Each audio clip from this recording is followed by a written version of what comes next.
Hi all. Today we are going to see the problem on truss structure. Okay, truss analysis of truss structure. So let's start from its basics. So actually, what is this truss structure? A truss structure is defined as the structure made up of several bars repeated or welded together. Several bars are connected together to form the truss-like structure. Here you can see the truss structure. Here this truss is having three elements and three nodes. So the element 1, this is element 1. So in between node 1 and 2, this is element 1. In between node 2 and 3 is element 2. Here 1 and in between 1 and 3, this is element 3. Okay. So similarly here the joint is also called nodes. So the joint is known as nodes, as you know that. So here this is first node, here this is second node and third node. Okay. Node 1 and 2 are fully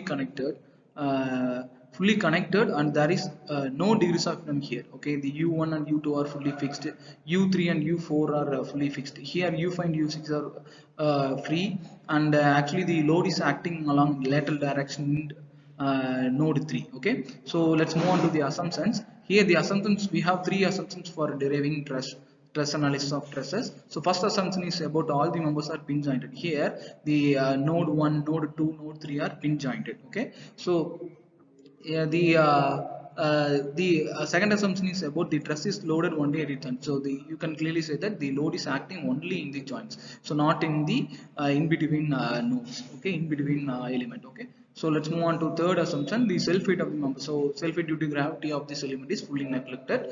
These are the assumptions of trusses. Okay, so let's move on to the problem.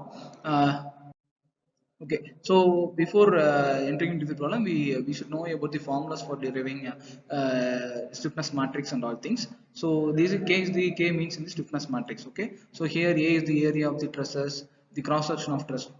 Okay, so E is the Young's modulus of the material. So which material we are going to use? We are actually the same materials property will be taken as E. Okay, so here L is the element length. And we have 4 degrees of freedom. We get 4 degrees of freedom. U1 is the displacement along x direction in node 1. Actually, V1 is the displacement along y direction in node 1.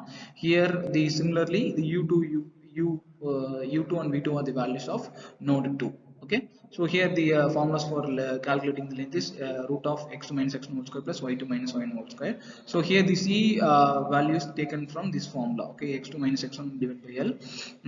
Okay, similarly s is equal to y2 minus y divided by l. So l is the length of the truss. Here the formula for calculating stress in the each element is equal to E by L. So E means Young's modulus, as you already told that. So L is the length of the element. Actually C and S value is taken from this formula. Okay. Okay, let's move on to the problem.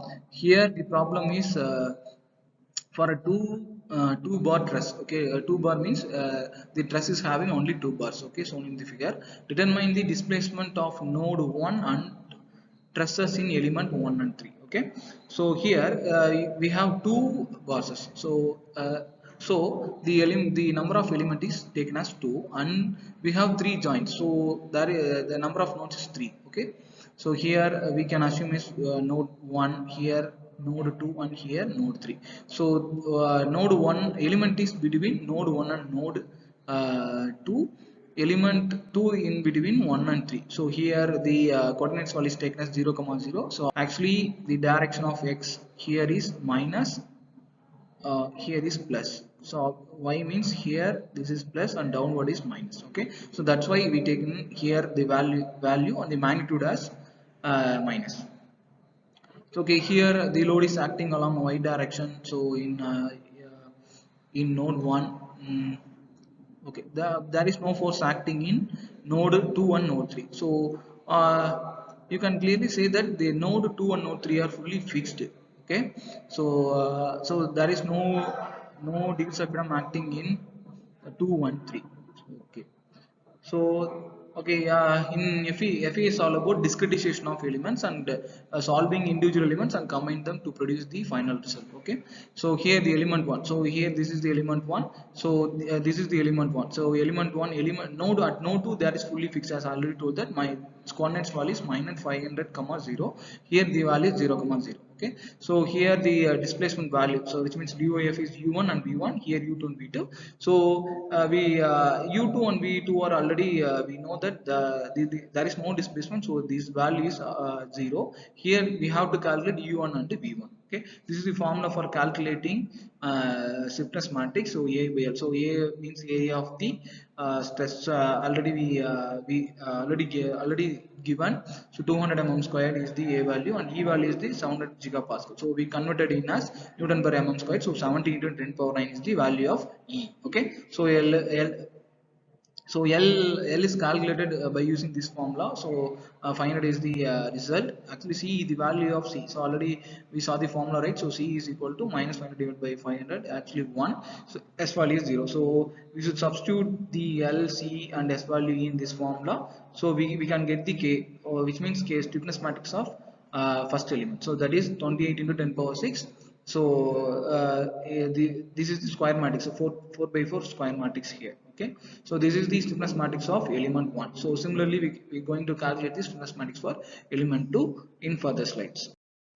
Okay, so here you can see the element 2 value. So here is the element 2.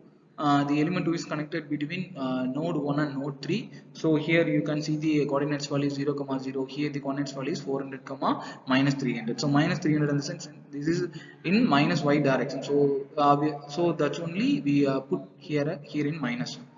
Okay, so the length of the rod is 500, C value is 0.8, as well as we using the previous quoted formulas. Okay, so here the K value is calculated.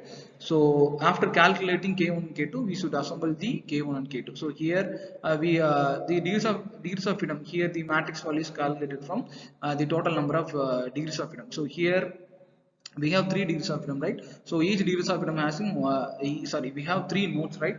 So 3 node having 2 degrees of freedom. So 3 into 2, 6. So obviously the stiffness matrix, the number is 6 cross 6 matrix. Okay, so here we are going to assemble the values. So 1, 2, 3, 4, 5. Here are the rows. Here are the columns, and here the rows. So 1, 2, 3, 4, 5, 6. Okay, so we should assemble K1 and K2. Here the K1 value is 1, 1. Okay, so 1, 1. Here we can see the 0.64, and the previous matrix is about 0 something value. So we should add the first one is 1 in number 1 1. So yeah, there is a 1. I think we can add the number 1 plus 0.64 is equal to 1.64. Here the value is 0.5. So previously it should, the value of previous matrix is 0. So 0 plus minus 0.48 is equal to minus 0.5. So here similarly the values of 1 1 2 1 3 1 4 1 6 1 5 1. So similarly the value is calculated.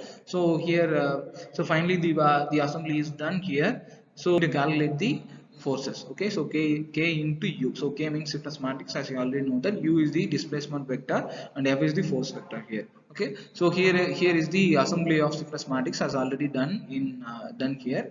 So u1 v1 u2 v2 or u3 v3 are the displacements of that truss structure. Here the fx1 is the force along in x direction in along node in node 1.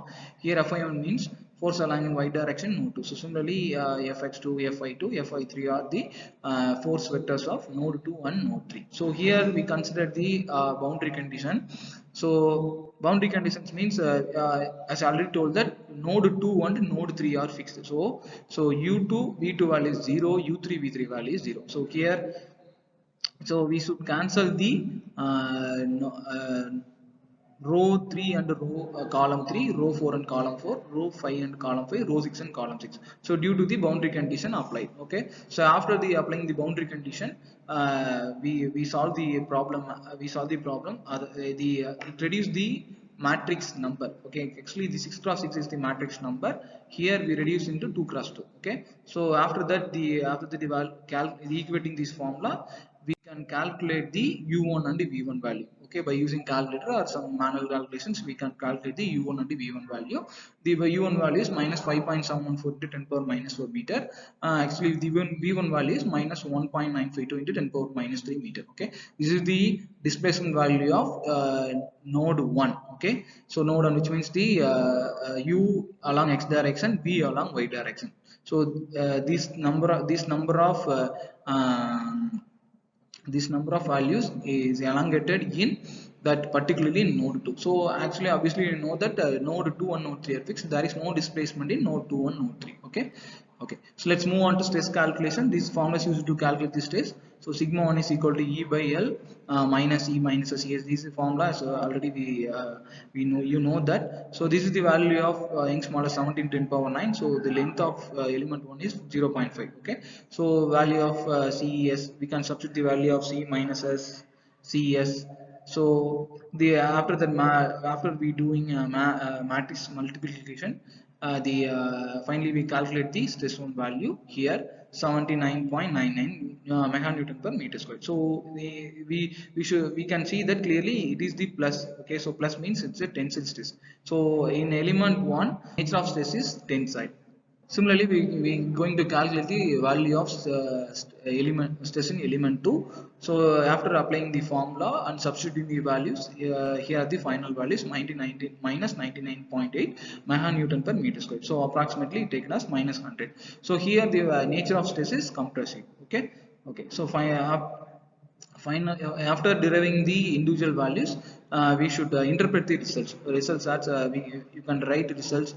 So first of all, the displacement value u1 is equal to something, u1 will v1 is equal to something. After that, the stress value sigma 1 is equal to something and sigma 2 value is something. Okay, so we have to interpret the results in final stage. Okay, so that's all about this problem.